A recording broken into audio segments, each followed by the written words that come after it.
Elizabeth Alexander's interiors, and we were talking about interiority. Do you find that working in your home now, having your studio in your home, well, your studio is your studio, but having the studio practice now within your own home is really affected the way you think about your own interiority and the interiority of kind of the subjects that you work with? Definitely. I think that,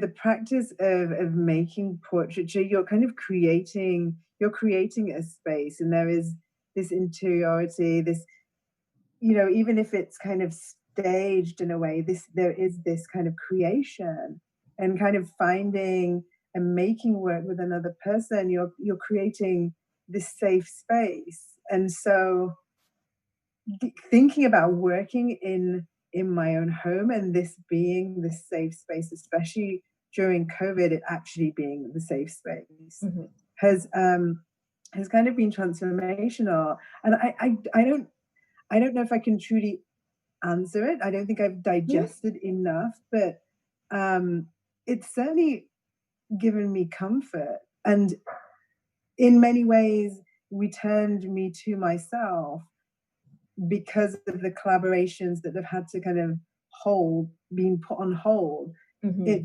It's kind of directed me back to myself and to all the resources that I thankfully and gratefully have here.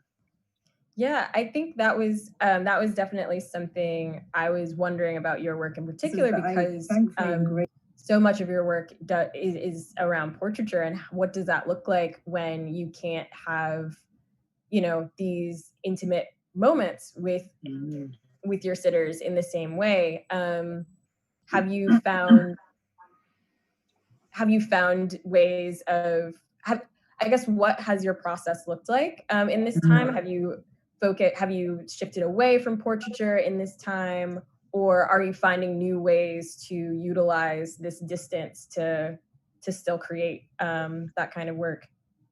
I think of like two things when in that question. I think that, there has been a definite shift in my practice. It has just not been physically safe to be in commune and in collaboration with anybody else.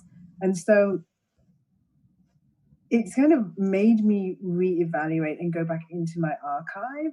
And so as a photographer, the way that I work, I love the creating, I love the making, and the editing, if I'm completely honest, is probably my weakest point, is actually reviewing and kind of making these decisions. And so in many ways, it's kind of pushed me to look at images that I might have not looked at, or work that wasn't kind of moving towards a project, and some of the images that I've made just for sheer love in collaboration with friends, and just maybe going over to somebody's house. I've actually had time to look at that work, which has been really exciting. And I've forgotten how much work I've actually made and not really looked at.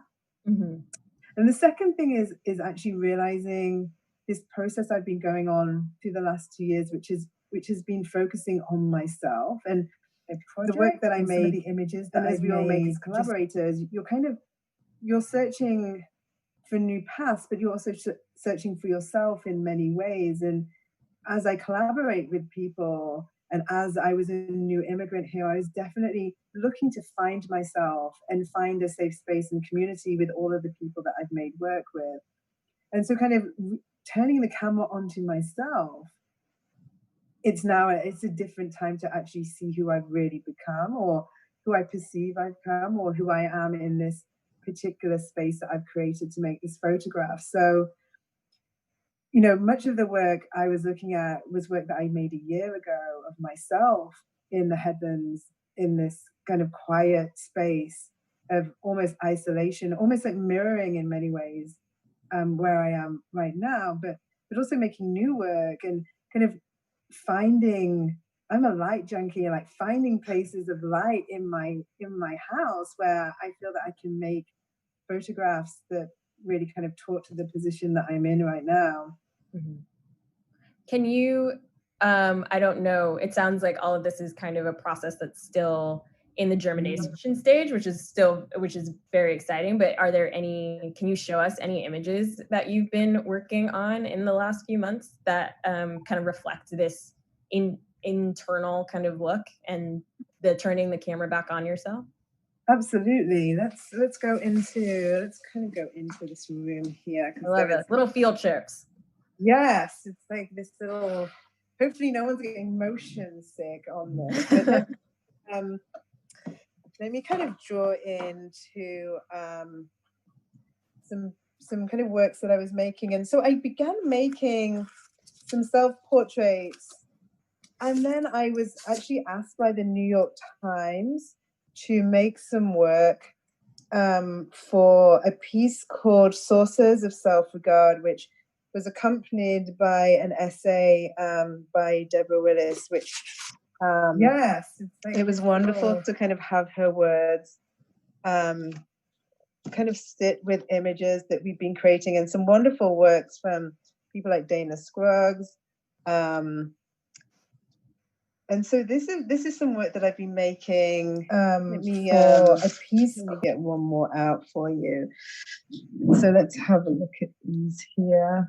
And so because my practice is really kind of based in film, and for me, again, it's this ownership of process, and I enjoy the technical accuracy that film demands. And so being in the quarantine and being unable to kind of process film and to kind of drop off and pick up, I wanted to kind of stay true to that practice. And so I began working in the Instax, and it's so interesting to think about how much I enjoy the time in between the making of the photographs and receiving the process and then receiving them back, versus kind of still using film but having this immediacy. And so it's many questions that I've been asking myself, you know, about this whole process. And so these photographs are kind of made on the edge of this bed just here. And in the morning, the house is west facing. So in the morning, the light kind of billows in. And there's enough light here for the Instax camera to not want to use the flash. And so I can actually kind of create these images just purely with the sunlight. And so it really is, it depends on the day. I mean, living in San Francisco, we are not always guaranteed a sunny morning. Right. But also this kind of time and decision that I'm ready to be seen. And in many ways, having this box here and being able to archive the pieces, it's almost like it's my hard drive. It's like my scan. I've scanned the negative, and I can just put them away and know that they're in a safe space, but not have to look at them until I'm really ready to look at them. Do you have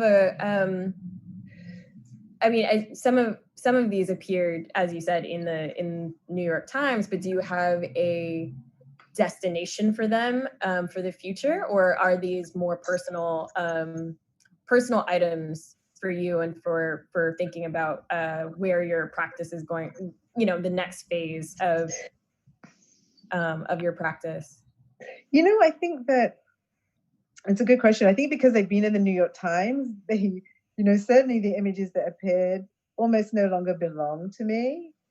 But I think that it will be a timely reminder for me and for all of us that eventually, if I do find a place to share them, that of this moment in time.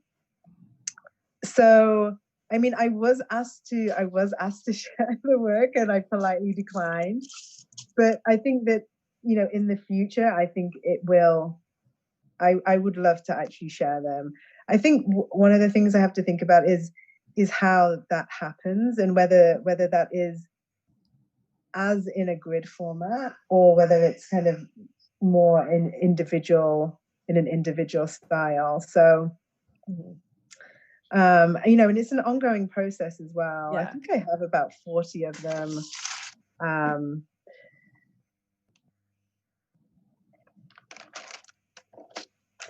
And so it's nice to kind of review them, but also kind of put them away and not have to look at them, and kind of seeing them as this moment in time, like the literal moment in time. Yeah, what are these going to look like, and what are these going to mean to you a year from now, you know, in the same way that you were kind of thinking about in making these, where you were in the headlands a year ago. In this time, 2021, it'll be interesting to pull these back out, I guess, and to see what has changed, or stayed the same. Yeah, definitely. I mean, the sanctuary of one's home, even as I say the sanctuary of one's home, I think about Breonna Taylor, who didn't have sanctuary in her own home, and kind of sitting on the edge of the bed, kind of having this desire to be seen, and to kind of share who I am.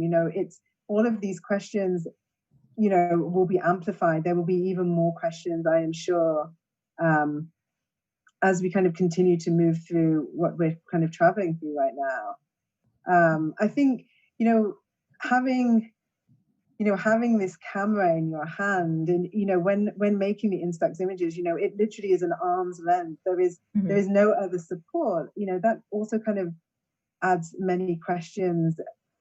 Thinking about my process as being very kind of controlled in many ways, in terms of the camera, the lighting, kind of being out of control in this making process is exciting, and also kind of has made me ask lots of other questions about how I want to see my practice moving forward.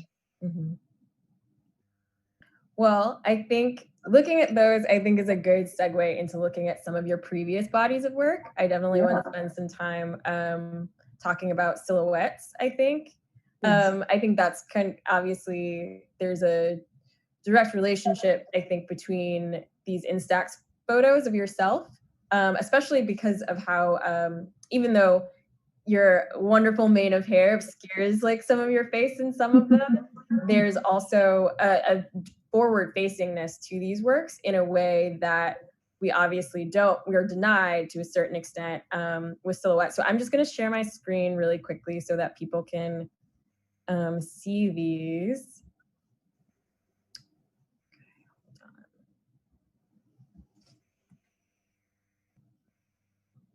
Oh. Hold on 1 second. What is happening?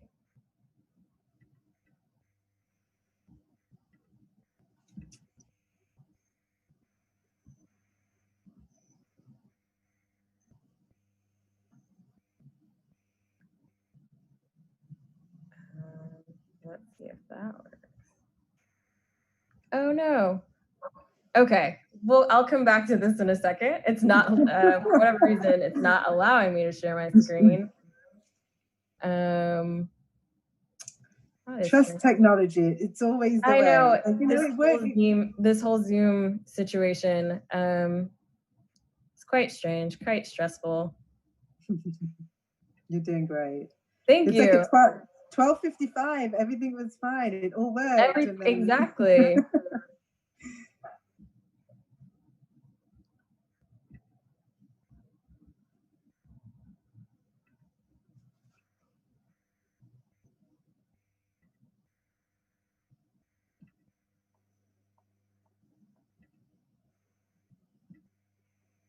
Here we go. Apologies, everyone. Oh, good. This is great. All right. Can you see this? Yes, this is excellent. Great. Okay, so yes. So silhouettes. So this was the first body of work of yours that I had seen. I originally saw it at Pier 24, installed in situ with that really like dramatic Embarcadero light that comes through that one weird like room in Pier 24. So just to kind of kick things off, would you mind just talking a little bit about how this series originated, what the impetus for it was, and how you began thinking through it? Totally. I mean, I think, with silhouettes, so much of it began as actually just making and kind of creating images. And then really kind of going back and thinking about this moment in time that I was in, and kind of the desires that I had as someone who was, relatively new to the country. I began making this project in 2013, and I was still in school, and it kind of began as a single image. And I had met a girl called Fatou in a bar in Little Baobab in the Mission, and she was the server there. And when I saw her, I was immediately drawn to her, and I asked if she would sit for a portrait. And I think when you ask someone to sit for a portrait, there's so many questions that kind of come to the surface, and how portraiture is seen, and this invitation into the studio, in many ways it kind of feels a lot grander than the intimacy that we ultimately create in the space. And so she came to sit for me, and we kind of began making some images, and very standard kind of portraiture images. And then we took a break. And for me, in my practice, I think one of the reasons I love film is that it makes me see. And the idea of just kind of this repetition of pressing the button is different with film, because you don't have the infinity of the medium. You only have a set amount of images you can create. And so with Fatou, we took a break, and when we returned to the portrait, I hadn't turned the key light back on, and so I was presented with this lit backdrop and her silhouette kind of in my viewfinder, and that was the image that I made. And I sat with that image. The image in my critiques at school, it received great critique, and it just sat with me for a long time. And I kind of intuitively decided I wanted to make more of those images. And so I just went about kind of finding Black women. And my network was incredibly small at the time. And so I would actually kind of wait on the street and kind of look for Black women, and kind of approach them and share my work, and ask if they would want to come to the studio to kind of create a portrait that was very similar in style. So that's kind of how it all began. And when I reflect back, I think about my desire for community, and this different type of community. Coming from the UK, my Black community was my family, and I went to this all girls school, and maybe 5 or 6 people in the whole of my school were Black. And so there was this definite desire to kind of build community and find myself in this Black space. And so the project, I look back, and it's so clear that I was really trying to commune with Black women, and also kind of think about being seen as a Black woman, and all of the nuances that we have that may not necessarily present themselves. And kind of if these kind of images have the contrast of kind of color, or are perceived as black and white, then thinking about this light, and thinking about what resides in the shadow, and the kind of wonder and expansiveness of kind of seeing that develop, kind of it is almost like this metaphor for me, and for my being here in many ways. I mean, that's truly a really, the idea of communing with all of these different women, and finding community within not only the women you were seeing in your everyday interactions, but then really being forced to stop and see them differently behind the camera, I think is really powerful, in that photography has had this very long history in terms of, it's grown up and grown out of, in many ways, this kind of scientific, and often scientific and voyeuristic depictions of, specifically of the Black image, and of Black women, and how Black women are imaged and are pictured historically. And I think there's something very both subtle but also challenging in the work that you're doing, you know, there is also a history in terms of Black female image makers, in terms of refusing the gaze, thinking of like Lorna Simpson, for instance. But with these works, they're not completely, they don't have their backs to us. They're in profile in this kind of almost like cameo, Victorian cameo-esque sort of way, which I feel like also it allows the viewer to gaze upon them, but they're entirely self-possessed, which is not always, which just feels like a very powerful way of reinterpreting the camera's relationship to the Black sitter. And so I was just wondering if you know, obviously you as a Black photographer, and coming out of, you know, also out of schooling and all of these, you know, different histories of photography, if that history and that challenging history was something that came up for you as well as you were making these works. Absolutely. I mean, I think as a Black person, kind of in the medium of photography, you are always aware of the othering of yourself and of your community. And so, you know, I think about myself, I think of coming here and really feeling this pure intensity of being othered in a way that I had never truly felt back in the UK. I mean, I will tell you, it is 100% there, that the violence and the intensity is completely different. And so, you know, I spent time kind of thinking about that, thinking of what the portrait really meant and what it was meant to really share and show of a person. And then also kind of going back into the archive and thinking about, you know, these negative depictions. But again, there is always this tension between this like negative and positive. You know, if negative depictions have been created in black and white photography, then these images are color. And so in many ways, there is this contemporary, it automatically becomes contemporary because of the color of these images. And, you know, and not to forget that the images are, you know, 45 inches by 45 inches. So if there is this notion of the silhouette as this small, intimate Right. creation, then these photographs kind of remove all of that notion. Right. And so definitely, you know, kind of thinking about these negative depictions and, you know, how in many ways we still live with them today, definitely kind of inform the work.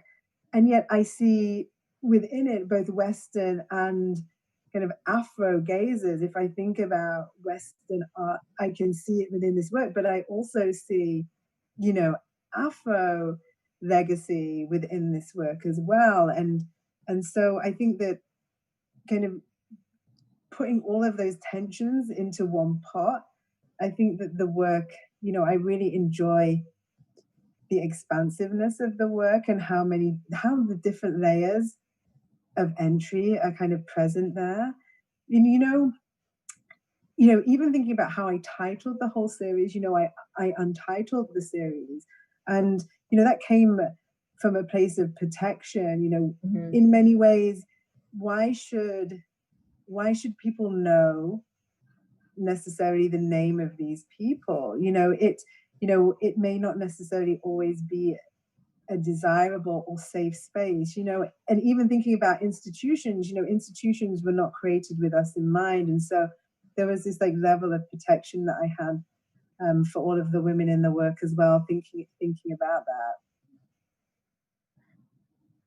I'm gonna stop sharing my screen really quickly because I want to segue into, wait, let's see, did that work?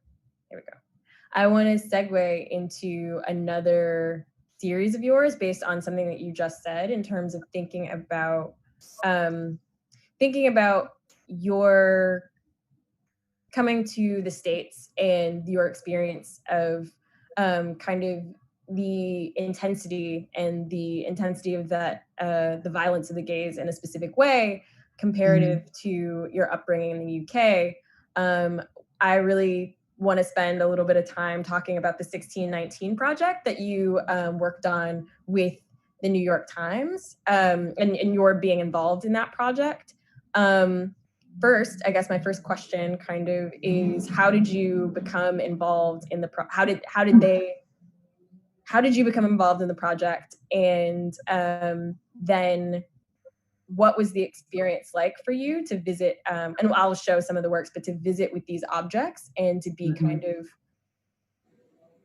the carer for them, in the sense of how you were going to photograph them and present them in the project. Sure. With projects like the 1619 project, the question I have is like, how did they find me? And it's so interesting because the reach out was a very kind of simple yet beautifully crafted email from Jessica Dimpson at the Times, and it was a very it was an email that didn't really kind of go into huge detail about what the project was, but kind of the key points, and it was very understated. And what was particularly interesting to me was that this was a still life project, and of course I like to think that I'm known for my portraits, and so we had this wonderful conversation about what made me the right fit for the work, and that really kind of came down to the use of light and how light has this ability to tell a story. And I think with Silhouettes and the Brown series, I kind of used it to discuss the power of each person within the image and within the setting that I've created.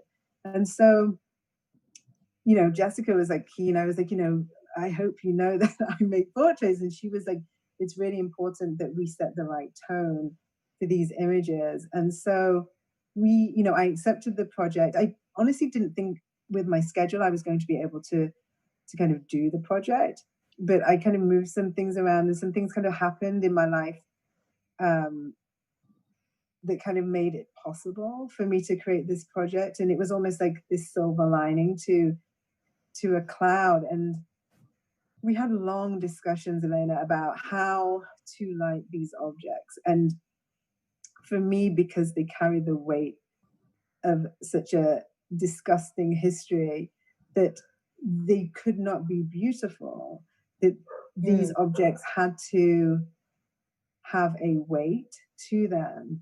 And so the shadow became this metaphor for the weight of history. And so they sent me a list of items, and immediately looking at this list, I was concerned that there was no sense of what's the word I'm looking for? Defiance. There was nothing there that suggested that, if I'm looking at a document of sale, or if I'm looking at a daguerreotype, there was nothing to say that our enslaved ancestors were still using the crafts that they had learned in their homeland. And so this particular image here, the basket, they added that in. We had this whole conversation about it, and they added this image in because it really kind of highlighted the craft that our enslaved ancestors were kind of bringing over. And this is like a rice basket. And so it was nice to have that voice and that input into adding objects and items in to kind of tell a fuller narrative of the journey and of the beginnings of slavery in this country. And so when we got to actually being in Washington, D.C., the space, we were just in this kind of big hangar, which was air conditioned. It had no real identity to it. It was on the outskirts of DC. We were nowhere near the museum. It was a very cool experience, and yet there were certain restrictions that we had on each object. Of course, there was no way that we could touch anything. We only had a certain amount of time with each object because of the sensitivity to light.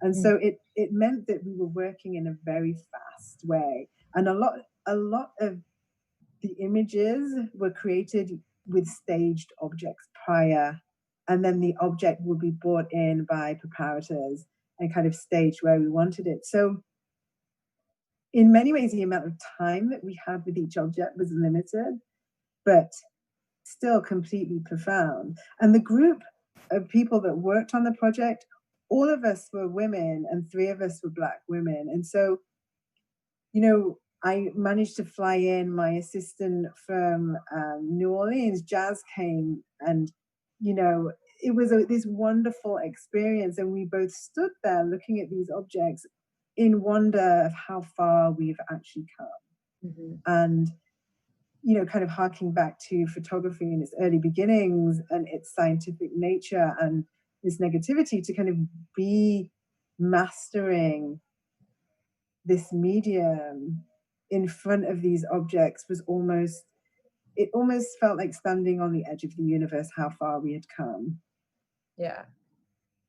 Did you feel, so just to give a little additional context for those who, 1619 being sort of a year to chart the beginnings of America as a nation, ultimately through looking at the transatlantic slave trade, and specifically looking, this project, your portion of the project, looking at these objects is kind of telling some of that story. Did you find, and I want to say specifically in terms of thinking about your conversations with Jazz or thinking about the other women on the project and your upbringing coming from the UK, what was that like, I suppose, in terms of like seeing this, obviously we're hosted by the Museum of the African Diaspora. We're very invested in in thinking about the nuances and the complexities of what the origin of this particularly violent and world-altering movement of people. What was it like, I guess, being in commune, again, to use with these objects, as well as with these other women whose diasporic stories were both similar and different from your own? And did you find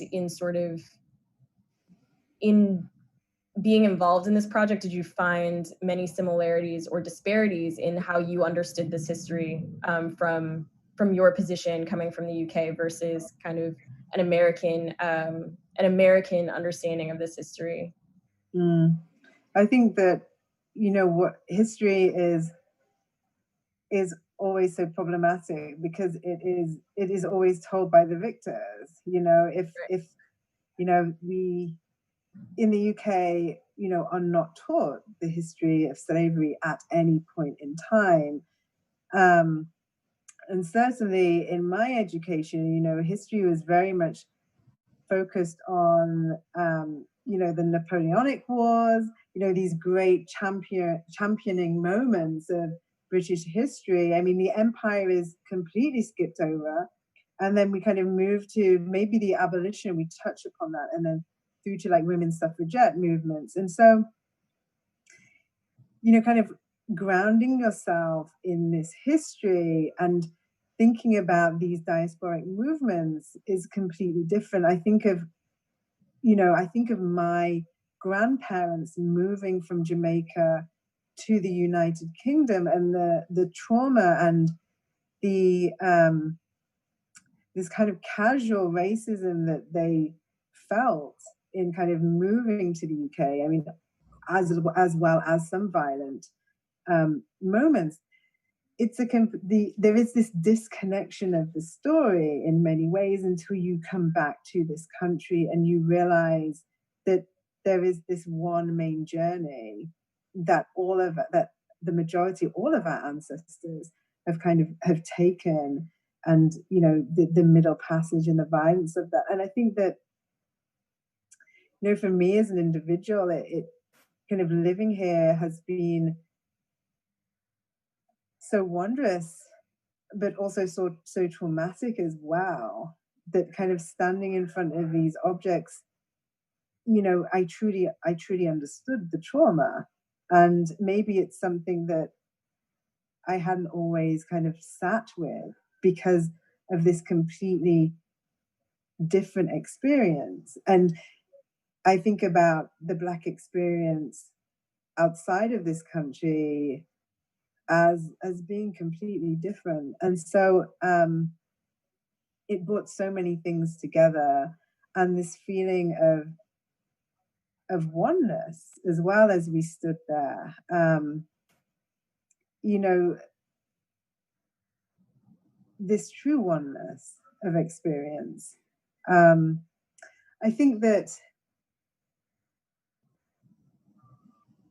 it was very emotional to kind of be with these objects. I mean, these kind of papers of sale, you understand, you know, the pure evil, and you know, thinking about paper as this this evil object, you know, that so much was written, the transaction of money is kind of all is there for all to see. But then also reminding yourself of this struggle, and that we are still here and we will always be here, and that the journey has been long, but we made it to this point, and just feeling very grateful for that.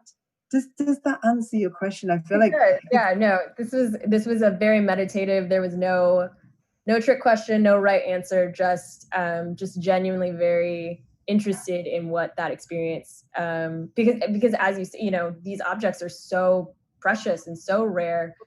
Most of us will not be as lucky as to get any time with them. So just interested in what your experience was like. I mean, I think as well, like, even when you think about what is kept, what is archived, Mhm. you know, a lot of these items, you know, there were some beautiful photographs, again, kind of made, you know, under the constraint and restriction and violence of slavery. And you can kind of see this beauty, but understand, you know, the violence as well. But it also kind of brought up the questions of what is so valuable to keep. Mhm. You know, many of these items you may not, you know, how does it serve as a reminder to us that are we constantly reminded of the evil of this moment in time? And it kind of it makes me think of what the artifact is. I think about, you know, how many artifacts reside in the British museums, you Mhm. know, in the Tate, and how these were stolen items which are now kind of in Western institutions, and how, you know, these items need to be returned back to the peoples that they were stolen from. And yet we have this, and yet again we have these other items that kind of sit in this place of preservation. And it kind of reminded me as well of how much has actually been lost, and what is actually, how do we choose the items that we keep? Oof. Yeah, that's I a. mean, I I don't mean, no, know. yeah, that's a whole other hour long talk, to be sure. So I've talked to you for a long time, and I am very aware. I mean, and I've enjoyed every moment of it, but I definitely want to. We're probably going to go over time, but I want to be able to get some of these questions from the audience in here before we end. So the first question in the Q&A is, how do you find that rest shows up within your practice? Hmm. It's a good question. I think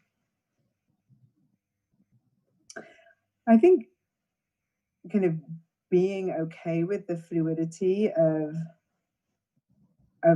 making and of not making, and kind of having that maybe not defined necessarily by this need of productivity. Kind of finding, what I found during this time is that it's okay for me not to make, Mm. and that how I and if that is resting, then that is fine. That the multiple weeks that I didn't make anything, that was a time that I needed to recuperate and to center and ground myself all in one. Um, I think that I don't think that as a Black person right now, there is much time for resting. I think that's something that I have been very, very mindful to kind of carve out for myself. But I think just not making and being happy not to make is very restful. You know, I like to pet my dog. I'm surprised Max hasn't made an I was appearance. wondering, yeah. I think he's with Janelle. I think Okay. she's probably going on lockdown. But you know, that has also kind of provided me with an outlet to kind of rest and also to kind of meditate as well. Mm. The next question is starts with a comment and then a question. There's such a wonderful softness to the images. Is some of this the product of the way you develop the film?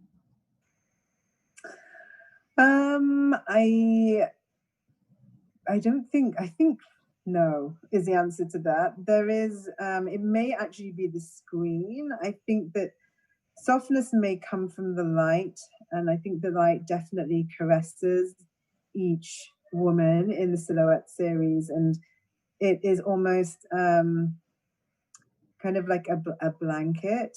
But the way that I made the images was at a very small aperture because because of the contrast, I wanted to capture as much information as possible. So when you see them in person, they're definitely not soft. But I think that there definitely is a love and a caress that the light kind of billowing from the background gives each figure. So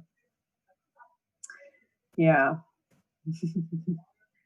Okay, so the next question, and I want to mention that. So I also have images from Brown that I didn't get. We've been talking about. It's been great. It's been absolutely phenomenal. But we didn't get a chance to really look at those. But so the next question I think works in both the Silhouette series as well as Brown, which is what has been the general reaction to images by the subjects? Have you learned anything interesting by their reactions to seeing themselves captured in this way? I think some images have been met with surprise. I think that the formality of having a portrait made is a unique experience, and I think with such intent, sometimes people are very surprised by the results. I think that certainly I think of one friend in the Brown series who was very surprised to see himself looking so serene, and you know, he is full of energy, and many comments have kind of come in like, I am so surprised that you got this person in this particular light. Just want to be able I to show think, some of them. Yeah. yeah. I think, you know, something we haven't really touched, well, we kind of touched upon briefly is the scale of the works. And with the Brown series, the prints are 26 inches by 26 inches. So it's just slightly larger than life. And I think you know, when I see people, you know, maybe it's Blue, you know, maybe when I see people standing with themselves, like Marvin, he came to the show that was up at Banfa, which was called Way Bay, and his piece was displayed in that show. And it is always so exciting to kind of have this connection with the physical person, and then having this scale of the work that is also represented at the size the person could be is just really interesting and quite profound in many ways. You know, it's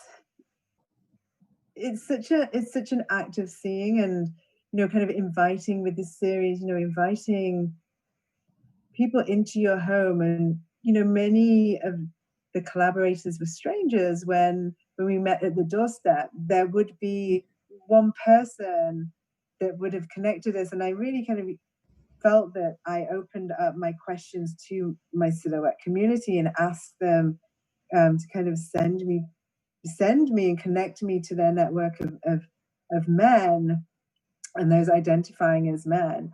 And so you're kind of having this unique moment of meeting someone for the first time, kind of creating this intimate portrait and also learning about people's lives, that when there is this end result, it's really interesting to get everyone's perspective on how they feel that they are seen.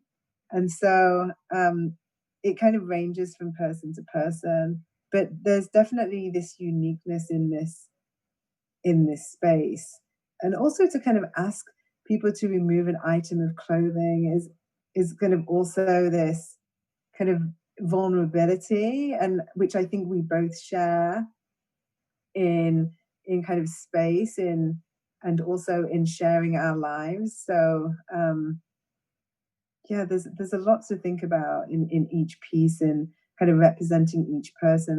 I like to think that there is a lot of care that I take in kind of how I show each person, and I hope that that kind of translates through the work. Well, that is an excellent. There's okay. There's a couple more in the Yeah, chat, yeah, we but can, I we know can we are do that. also. I'm just gonna ask these last two, I guess, really Okay. quickly, and then we'll try to wrap up. So so the second to last question is: has the time of self-isolation made you miss collaborating with others, and do you think it'll give more of an appreciation for that kind? It'll give you more of an appreciation for that kind of collaboration when we are back to normal.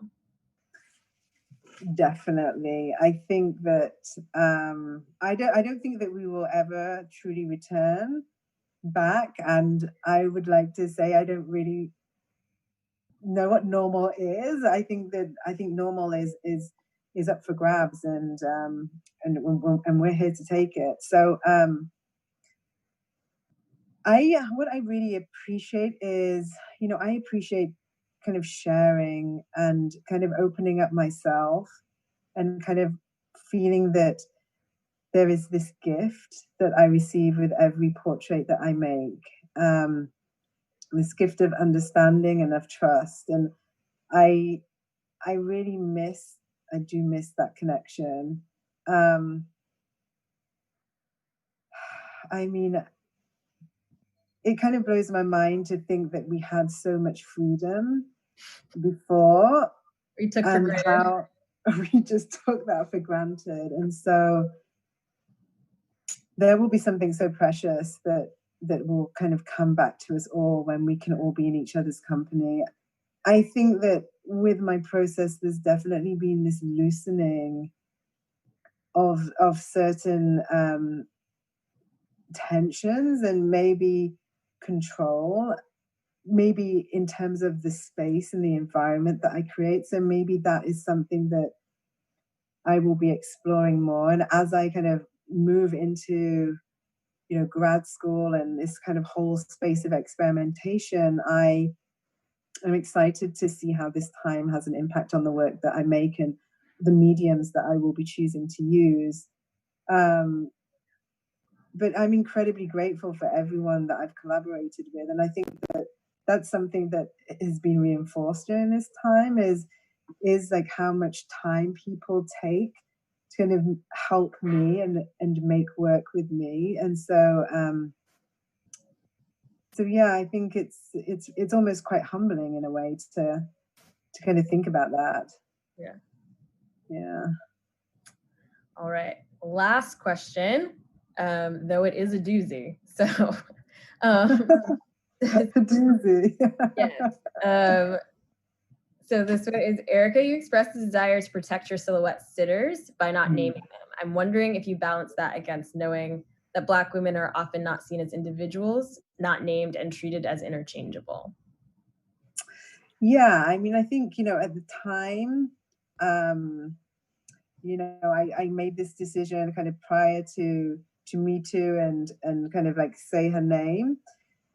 But I think kind of there was also a tension with the Black female body of us kind of truly not owning ourselves.